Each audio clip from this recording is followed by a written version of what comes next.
Let's meet our protagonists for this game. Cebu going with Jun Manzo and Brian Meca in the backcourt. Ribog Sang is the man in the middle. Mark Meneses and Paul Desiderio round out the forward spots for the greats. Samantala, sa kabilang panig naman, the Mindoro Tamaraos begin things with RJ Ramirez, Hans Maikong, who did not see action at all against Zamboanga. Jonas Tibayan is the center, only played 2 minutes dun sa kanilang laro against the Sikat. Gamalinda and Cedorifa complete the starters for Coach Benji Teodoro. Magandang gabi sa inyong lahat, mga kaliga. Thank you so much for joining us, to everybody watching on PusoP.com, YouTube, as well as on Solar Sports. This is Javi Pananya, joined by Coach Mike Perez. Miss Lyra Punsalan is at courtside. This is our only game for today, Monday, the battle for the 8th seed in the Southern Division. Coach Mike, Coach Benji adjusting his starting lineup for this game. I think this starting lineup is really a good mix of defense as well as offense. You have Joseph Cedoripa joined by Jonas Tibayan as well as RJ Ramirez, including Hansa Maikong. I think that really is purely a step up in terms of the defense of itong Mindoro. Well, one thing also that was severely lacking for the Tamaraos was their outside shooting. They only shot 6 out of 28. This is certainly a welcome sign para sa kanila. Cedorifa knocking down their first 3-point shot in the first basket of this game. And a huge sigh of relief para dito sa Mindoro Tamaraos, seeing your first 3-point attempt go in, and that was a clean execution, and that bodes well for the Mindoro Tamaraos, especially at the play here. Look at the defense being shown by the Tamaraos here in this opening possession for the greats. Unfortunately for them, Cebu gets another possession, but they force a turnover. Here comes Maikong. Maikong to the cup. He fails to get the basket, but 2 shots will be awarded para dito kay Hans Maikong. Well, surely the way that the energy has been brought up and elevated by the Mindoro Tamaraos to start this very first minute of this crucial game says a lot of the resolve of the Mindoro Tamaraos to finally get this win and move on to the playoffs. Maikong only averaging below 4 points per game this season and 2 rebounds per contest. He's a 54.3% free throw shooter this season. You could really tell, Coach, after that game, we stay almost at the same place they stay in.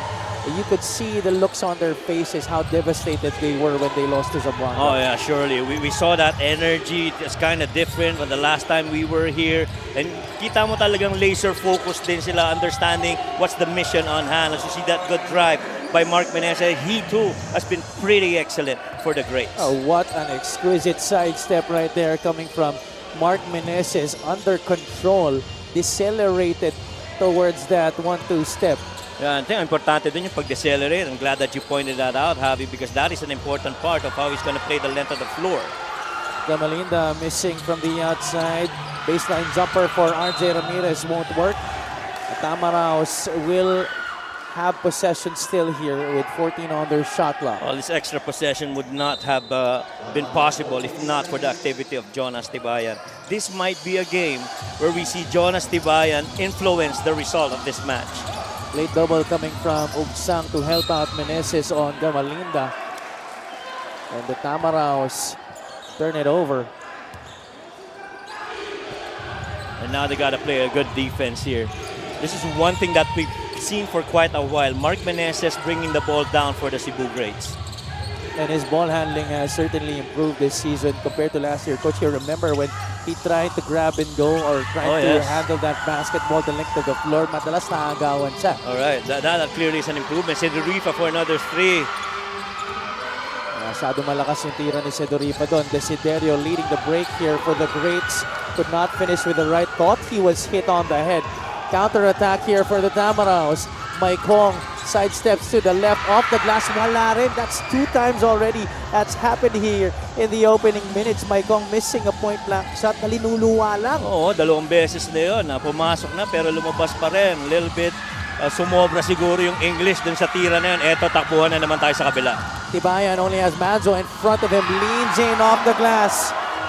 Now, I have always thought that Jonas Tibayan is a key vital piece in that big man rotation for the Mindoro Tamaraos. And so far with this activity, they're seeing good results with Jonas on the floor. Almost no impact at all against Zamboanga. Only had a chance to play 2 minutes and 37 seconds in that game last Saturday. As we take a look at this fast break of the game, brought to you by Extreme X Pop, personal karaoke speaker, everyday karaoke. And you like that he continued to pursue that and went strong for that finish. The resolve of this kid is definitely something to be admired. And I'm sure ito si Jonas Tibayan really got frustrated as well. He's played very few minutes in that loss against Zamboanga. I'm sure inside him he feels he could have contributed more, and he's making use of the time that he's getting on the floor now to do that for the Tamaraws. Both starters, both teams still on the floor.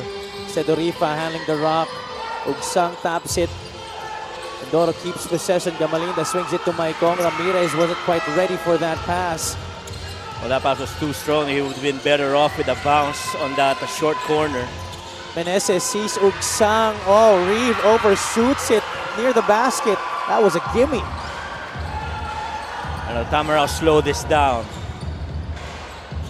7-2 is the score. 5 ang abante dito ng Mindoro. Gamalinda given space. He will not take the shot.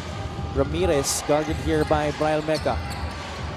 Maikong pops out. Tibayan behind the line. Jonas Tibayan for 3. Oh my goodness.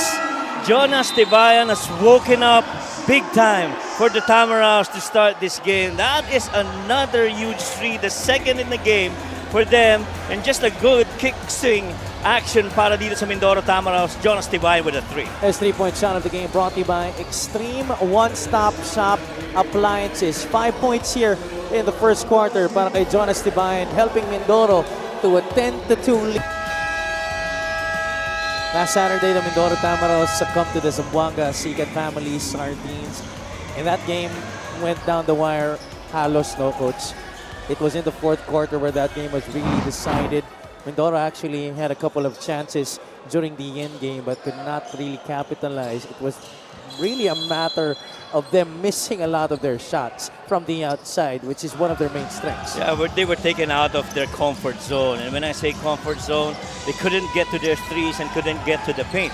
And those two were clearly taken away by Zamboanga in that game. And so far, with the way that they played this first quarter, they've aggressively chased the paint touches and aggressively chased three-point attempts. Martin Racket na bagong pasok lang sa laro na to, already called for a personal foul. Jeco Bancale has also entered the game. Sa kabila naman para sa Cebu, it's Lian Martel coming in para kay Rivog Sang. And this is another guy, Branray Bienes, that we really feel would be just like a Jonas Tibayan, though, that could provide that power and that heft on the forward spot for the Tamaraws. Meneses misses from the perimeter. There's a hold against Sedorifa, trying to stop Brian Mecca from getting to the basketball. Yeah, that definitely has got to be a foul called on Joseph Sedorifa. But you like that the Cebu greats are also battling it out on the boards here in this match. 3 out of 10 are the Tamaraws from the field here in the first quarter, while Cebu is shooting a measly 1 out of 8. That's now 1 out of 9. Yeah, they're getting their looks, but they're not making it. That's the thing with the Cebu greats. But hopefully things would normalize for them, get back on the right stretch. 3-point shot, no good. That was a little off to the left for Ray Bienes. Manzo brings it up. Bancale is right there with him. That's our player matchup for tonight here in this battle for the 8th seed. The foul will be called laban kay Jeco Bancale. Indeed, that's going to be an interesting matchup between these two guys. Of course, you've got that veteran in June Manso and the young gun in Jeco Bancale. Jeco really got beat on that baseline chase. And June Manso got the first step. He won it, and therefore he got that foul, speaking of June. Manzo already playing multiple seasons here in the MPBL, an all-star this year representing the South, while Jeco Bancale, this is his first year as a professional dito sa ating liga. Kinyahan, faces up, hand in his face, no problem. Sometimes you really gotta make things very simple. You get that ball to your best post player, and he just faces up and makes that basket. Alam mo naman yung range ni Kinyahan, pretty much a good stretch. Bienes on the roll, bumped there by Lian Martel. To his disbelief, obviously. Coach Ronje Enrile also not happy about that whistle. Well, that shot by JR Kenyahan, Bienes really did everything that he could to try and stop him, but JR really just made it. Let's go courtside to Miss Lineup Punsalan. For Coach Ronje Enrile, this game hits deeper than basketball. Again, sabi niya, added motivation tonight yung nangyari sa Cebu. He shared turning the recent earthquake into fuel for their fight. Every possession counts. One miss, we die. The mission is crystal clear, man-to-man from the start and shut down Comboy, Inigo, and Bangkale before they even get comfortable. Pero mukhang naging komportable na nga dito ang Mindoro as we can see. But Coach Ronje and his word stands firm. Cebu is here to fight for another day with heart, hunger, and high stakes. Back to you guys. Maraming salamat, Lyra. And indeed, Cebu, ever since that tragedy happened dun sa Bogo City, they have turned their mission here in this league. Well, they've already started it by having that tagline, making Cebu great, hence the moniker when management changed. That's a tough shot by Axel Inigo, by the way. But meron na silang naging added motivation, ika nga ni Lyra, no? It's also making their kababayans happy or giving them something to cheer about despite the tragedy that befell Cebu. We'd like to thank LGR, the official outfitter of the MPBL. And none more impressive than that message from the previous game, but really stuck on me was when Paul said that, lumalaban sila doon. Pakita natin lumalaban rin tayo dito para sa kanila. And that clearly is an emotional message of support, not just for the people of Cebu, especially for those affected by the earthquake, but the people right here from Cebu in the MPBL trying to get to the next spot of heading into the playoffs. Once again, we'd like to send our thoughts and prayers to those affected by that earthquake in Bogo City, including Coach Junti Valenzuela, who I'm sure is watching right now, but might not be too happy. His team is down right now by 8 points. His former, or rather Cebu's former player, Bangkale, knocked down a 3. Kenyahan responds with 3 of his own. Well, sometimes you gotta size up where the defense is. And JR Kenyahan pretty much not really known for his three-point shooting. He's known for perimeters. Pero doon, nakaligtas siya. At that time, Marian Magat nakawala doon on the baseline. 16-9. Boy, the pace of this game is frenetic, Javi.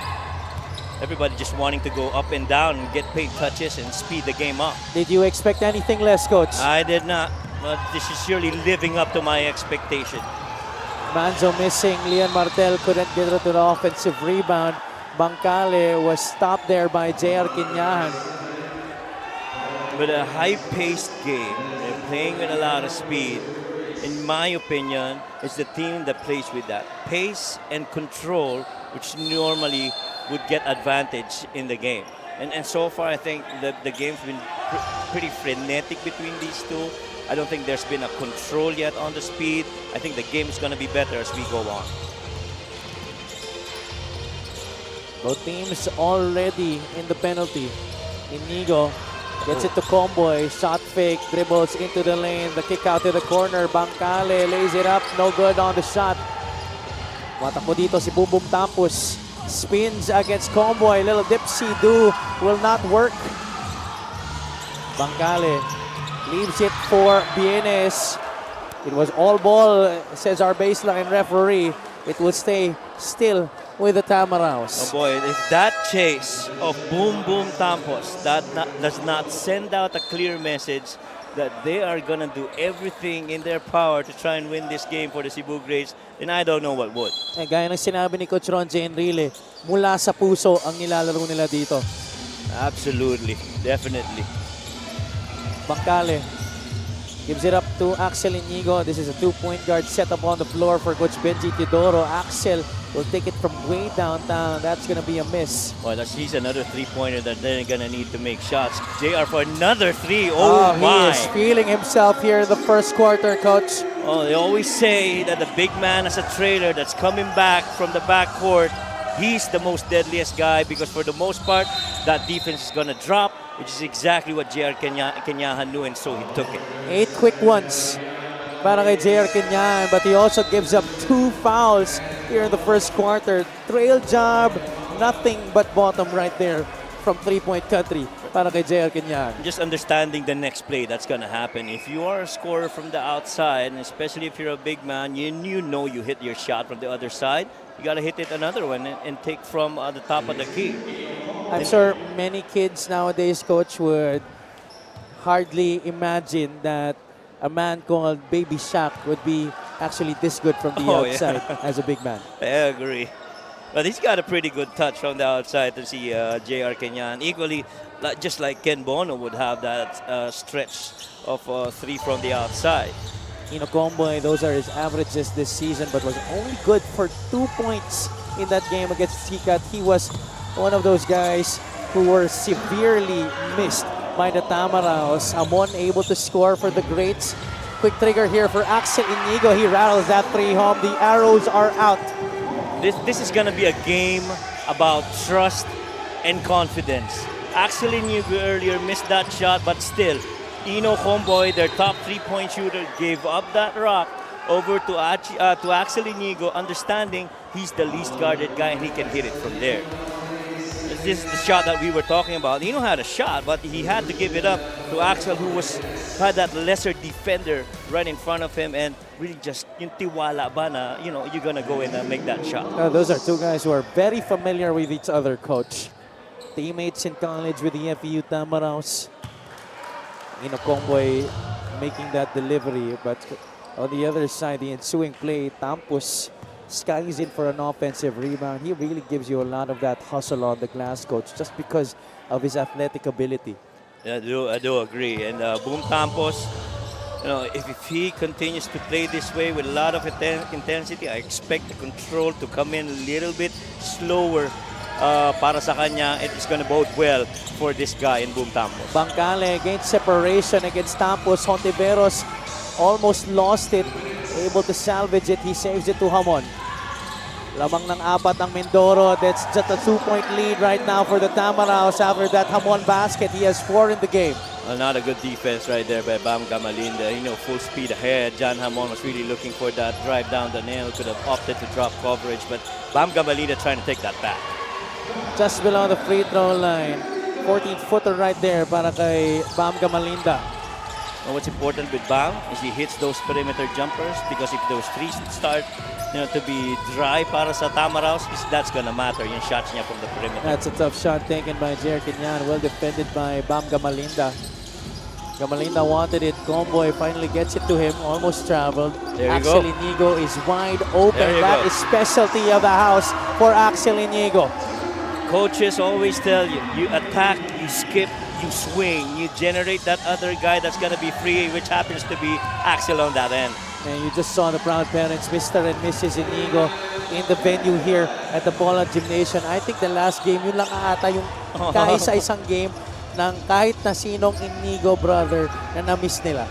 Yun lang yung game na hindi ko sila nakita eh. I think, I recall that same way. Oh, what a move by Jeko Bancale. This guy has really elevated and lived up to the expectation of Coach Benji. Look at that. Little cross going left, had to finish with the left hand amidst the defense of John Hamon. He had to sky up for that shot. Ito naman yung attack, skip, swing para dito kay Axel Inigo. Ganda ng ball movement, maganda yung resulta. Oh, the shots have come aplenty here in the first quarter, lalo na para sa Mindoro Tamaraos. That 3-point shot has been purely available for the Tams here in the opening quarter. 8 ang lamang dito ng Mindoro. Kinyahan, pinapahirapan dito ni Bam Gamalinda. Needs someone to pass to. Martel makes himself available. That's way off the mark. Axel Inigo will hold for the final shot of the first quarter. I was about to say that as well. You got clock management now. 10 seconds left. Gamalinda, that's the shot. Able to find Bangkale. Out Bono. That's one of his favorite spots on the floor. Back irons that one. And that is going to do it for our first quarter of play. What an exchange of baskets in this game. That's why they're up by 8 as we head into the second quarter.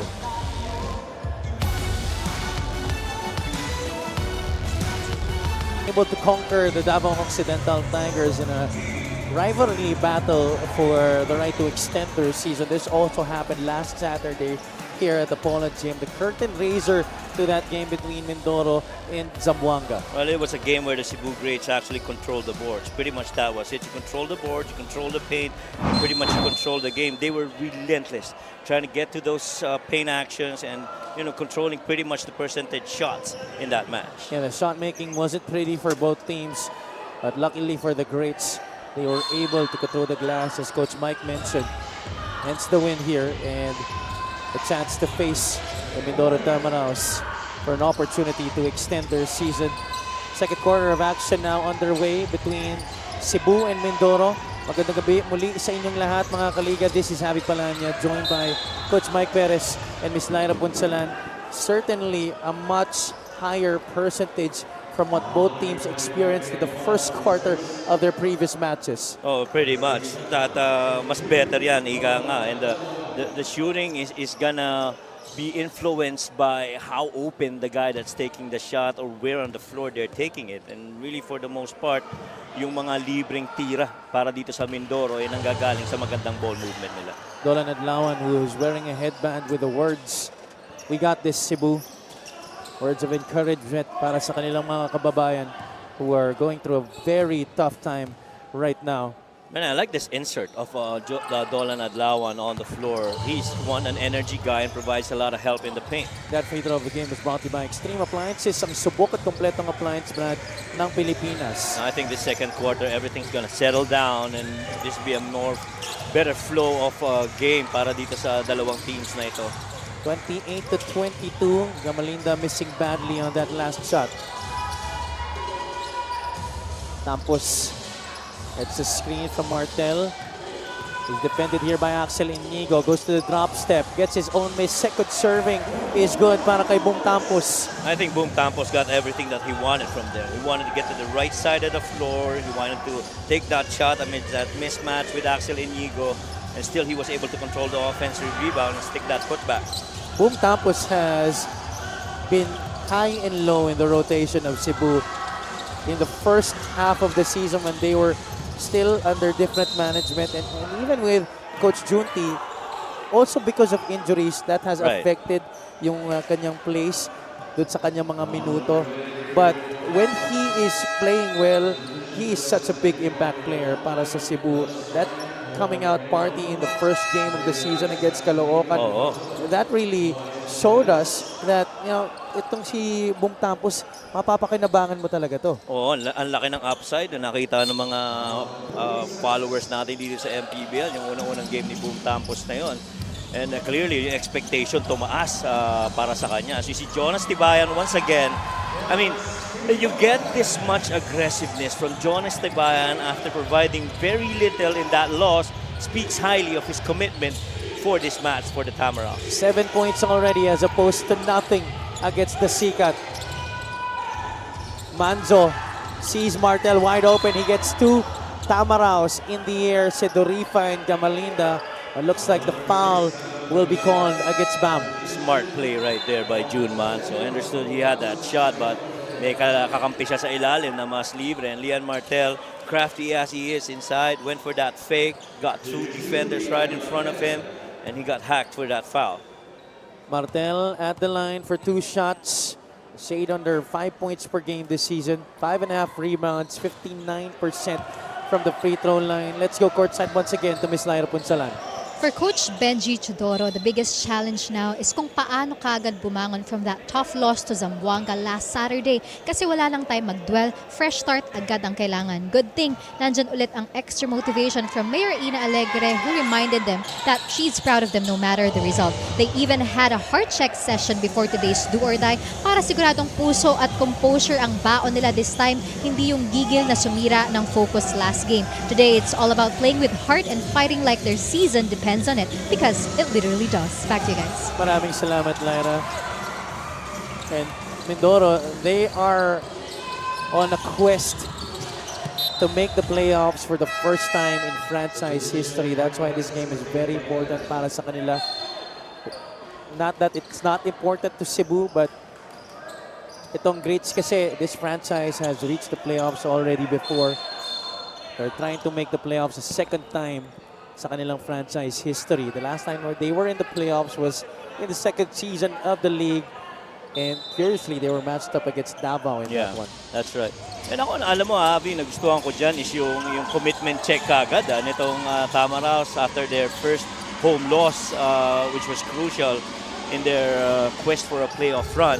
And so, get everybody in one room, talk to them, check where their heart is. And the good thing is, everybody's on the same page. They want to move on to the playoffs and keep their playoff lives this season. Yeah, Coach, because as much as it was very painful for them to lose that game, you can't just fret over spilled milk. That was already finished. That had already passed. It's now time for you to move on and look forward to what's in front of you. And it's this matchup against the Cebu Greats. Yeah, that is right. Absolutely, Javi. And you know, kalimutan mo na yun. Move on to the next. The more important match is the one that's right in front of you, which happens to be this one with the Cebu Greats.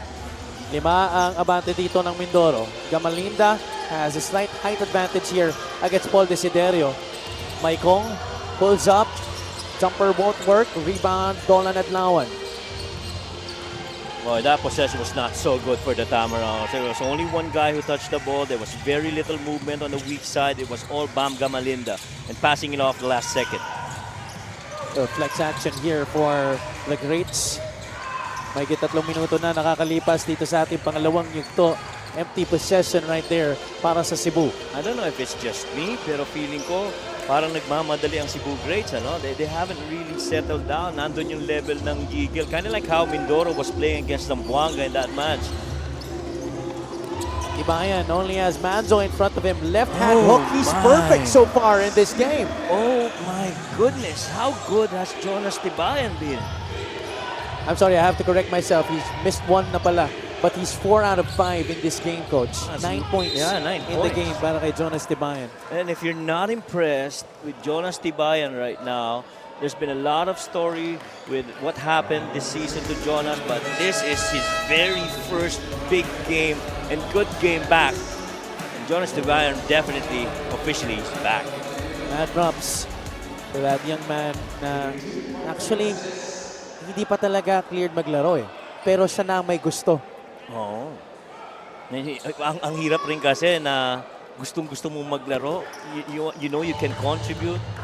And you can't just sit around and see your teammates go to battle without you. And keeping himself very involved is a matter of importance for the Tamaraos. Especially personally, I feel for Jonas Tibayan. No doubt about it. Hindi madali yung pinagdaanan niya. And this guy, Mark Maneses, to have you have to be very happy with his progress, his development through this season. He's just really evolved himself into a better passer and a better dribbler compared to how he went in the first season. And he was such a monster on the glass against the Tigers last game. He had 22 rebounds, Coach. Pulls down another one, leading to this 3 by Desiderio, which misses. And now it's the Greats who seem to be offline from the outside here in the second quarter. There's going to be a timeout on the floor. Just to say another 6 minutes left here in the first half. 5 ang abante ng Mindoro. Coming panel, the crew, as well as the teams who participated sa playing tournament dito sa Pola. Well, speaking of taking care of us while we were here, I personally want to thank the staff of Marco Lodge, where we stayed, Sai Pasha and Buena Gonzalez, who helped us out and making us very comfortable. While we were away from home. Talagang na-appreciate namin yung lahat ng tulong at assistance na ibinigay niyo sa amin. Thank you so much, guys, for making it a good stay for us in this past days. Maraming salamat indeed. We were here since Friday. Oh, yeah. But those guys made us feel like we were home. No doubt about it. And ikaw, Coach, parang ayaw mo na nga ata umuwi. Kung wala nang lakad bukas, wala nang nag-aantay na pamilya. Good drive. That's the thing about a 45 cut. You gotta have weak side action. And I feel that was a good set. Half court. I personally feel one of the best sets that we've seen so far from the half para dito sa Greats. Maikong blows by Manzo, but Adlawan is there to protect the basket. Tatlo ang hinahabol dito ng Greats. A good defense right there by Maikong, not leaving June Manzo. past the halfway point of quarter number 2. Desiderio will go for 3. Cleans the rim, no good though. Maikong will charge into the defense of Desiderio. There's a foul against Cebu. I think it's going to be on Paul. One of the things that got taken away from the Mindoro Tamaraws in their loss to Zamboanga was really paint touches. But right now, at the rate that they're going, they are definitely getting in there. And June Manso finding that 45 cut by Brian Mecca. Excellent job by those two guys connecting on that last set. 33-29. Maikong at the charity stripe did not play at all against the Zamboanga Sikat. Given the chance to start here by Coach Benji Teodoro against Cebu, he goes 0 for 2 on that trip to the line. And you know what? With Tibayan and Maikong performing, this has made this roster of the Mindoro Tamaraws deeper for this game. Meneses floats it up. Finger roll is not gonna work there para kay Mark. Gotta pitch it ahead. Sedoripa goes through the Magat screen. Offensive foul against the former NU Bulldog. Well, two things right there na hindi masyado nag-sync between Magat and Sedoripa. Both these guys had the right thing in mind. Pero yun nga, nakagalaw kaagad si Sedoripa pababa. Paset pa lang yung screen na yun ni Magat. And it didn't help that Magat had that forearm right to the head of Paul Desiderio. You just gotta stay in front, allow the defense to come to you, and then move. Sa mga ganyang actions, Coach, kailangan talaga nagkakaintindihan yung ball handler pati yung screener. Yeah. Hindi pwedeng masyadong maaga yung yung galaw ng ball handler going to the screen. You're better off with late yung ball handler parating, antay muna maka-set up yung screen. Not unless you're going for a slip, then that's a different story altogether. 2 straight fouls given up here by Mindoro. Terrible foul given up by Maikong. He was beat by Manzo. Penalty na sila dito, Yeah, Coach. that's not a good foul at all. And so with 4 more minutes and you're down only 4 points, this might be something that the Cebu Greats can actually use to their advantage. Cebu's only missed 1 from the line in this game. That continues to be the case. There you see Assistant Coach Ronje Enrile handling the reins habang wala si Coach Junti Valenzuela. Coach Dondon Ontiveros just came in today, Coach. Yeah. Just a few hours ago, actually. I agree. And, you know, it doesn't speak of the volume of implications for the Cebu Greats this match with Coach Don coming in here. Talaga nga naman makikita mo yung suporta rin para dito sa koponan nila na nandito ngayon sa Mindoro. Upo muna si Ken Bono. Tibayan has it, gives it up to Ino Comboy. Comboy fakes the shot, picks up the dribble. Ramirez pops out, goes inside Tibayan against 3 defenders. Walang kaproblema. Oh my. I thought that was kind of like a reverse spin action or stack action. Instead of RJ taking the shot, he actually dumped it inside for Jonas for that good, pivot under and good finish. He's got 11 points in this game to lead all scorers, and he's done it in less than 7 minutes of play on the floor. Adlawan misses from the perimeter. That's a one-and-done possession para sa Cebu.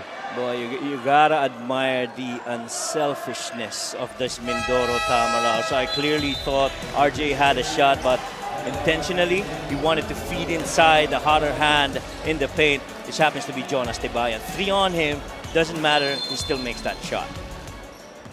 Cleverly carved out position there, Coach. Oh, yeah.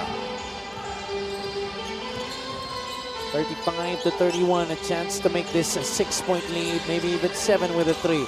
Comboy waits for Mecca to fly away. Unfortunately, he could not hit. Yeah, that momentary hesitation, medyo nawala dun sa rhythm. Nung jump stop na yon ni Ino Comboy. Manzo goes into the 2-man game with Meneses. Gamalinda switches out onto him. You got cross matches now. You got to work on it. Manzo, he had a shot available. He was right in front of the basket. Decides to drop it off to Meneses. Here comes Mindoro. Ramirez, the only guy back down. He misses the layup. Desiderio gets to save it to Kinyahan. We go back the other way here. Meneses to the cup. Left hand finish is good. I talked about the progress on the development of a player in Mark Meneses. Rarely did you see him last year putting that ball on the floor and creating. But right now, napakitaan na naman tayo ng panibagong facet ng laro niya. 35 to 33. Cebu forces a stop. They have a chance to tie. Errant pass there by Meneses to Desiderio. Stolen by RJ Ramirez. Forward they go to Hans Maikong. The Tamaraos will set this one up. Comboy goes to the corner. That's the shot. Maikong wide open look. Not really his strongest suit. But Gamalinda is there for the hustle play. Yeah, gusto ko yun. Kahit na hindi percentage ni Maikong yun. But the moment that you're free, you gotta work on that closeout. And practically he did. Kaya maganda rin yung pagkaka-rebound ni Bam Gamalinda. Ginyan, he was hot in the first quarter for Cebu. Misses from the outside that time. Meneses thought he was held down. Yeah, I thought so too. Tibayan going straight, draws the foul on Brian Mecca. Right now, if you're gonna have Jonas Tibayan full steam ahead, down with a couple of steps, going inside the paint, you will not be able to stop him because that guy right now, in my opinion, is playing with a lot of energy and a lot of confidence, understanding that he's in a good groove in this match. He's not the fastest on the floor, coach, but you could tell he's very smart with all his movements so far in this game. And you got to credit that to that man we previously just saw in Coach Benji, really waking up that competitor inside of Jonas Tibayan. We all thought that we were going to see a really good game, good shooting game from Ino Comboy and guys like Bam Gamalinda. But so far, Jonas Tibayan holding the fort offensively for the Mindoro Tamaraos alongside the three-point shooting of Axel Inigo. 12 puntos na sa laro para kay Jonas Tibayan. A miss from JR Kenyan, but Campos is right there swooping in for that putback. Ganda rin ang athletic ability talaga nito ni Boom Campos. 38 to 35. A minute and some remaining here in the first half. Gamalinda, quick turnaround jumper will not fall para sa kanya. I say the same thing. Mukhang nagmadali rin na sa jump shot na yung si Bam Gamalinda. Ang ganda ng entry pass papunta sa kanya sa poste. Manzo waiting for that screen by Meneses. It comes Gamalinda, switches again onto him. Manzo is spotted there by Bam Gamalinda. And Bam Gamalinda has seen that a lot of times. June Manso going the left side of the floor, sees that route being close, shifts that ball over to the right hand, goal already here in the first half. And that speaks really highly, again, of itong ganda ng laro nito ni Jonas Tibayan. We're back here inside the Paula Gymnasium. 45 seconds left. 5 on the shot clock for the Greats. Campos inbounds to Ontiveros. Ice guarded here by Axel. Floats it up. Gets the 2 points. Ice Ontiveros. Good finish right there by Ice. Shifting to the left hand of that finish right through the gut. Vienes to extend this to 4. 41 to 37. Now how much more can you do drop coverage against Vienes? He's going to be free and he's not going to be afraid to take it. About a 3-second differential between shot clock and game clock.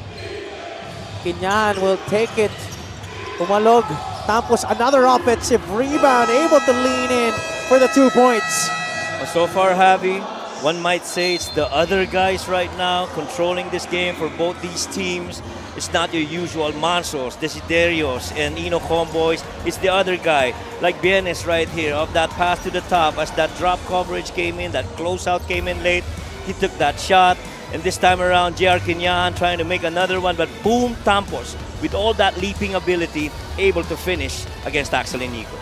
Different guys stepping up to the plate here para sa parehong kupunan. Meron pa tayong 5 segundo dito, Coach. Di pa tayo tapos. Here in the first half, 41 to 39. Boy, much as there's been a lot of energy on the side of Mindoro, this is still just a one-possession game on their advantage. And Cebu, much as their, yung points and yung flow nila is hindi ganun ka-fluid like their game against the Davao. You'd like where you are right now if you're Cebu. You're down only 1 against the Mindoro Tamaraos. The Tamaraos will inbound from the backcourt. Bangkale needs somebody. Sedoripa is available. Back to Jeko. Bangkale looks at the clock, floats it up on time. That's gonna do it. Well, I thought Ino Combo had that corner, right? Well, Bangkale had to make a quick decision there. Only 5 seconds on the clock for them to make something happen. They're only down by 2 points heading into the halftime break.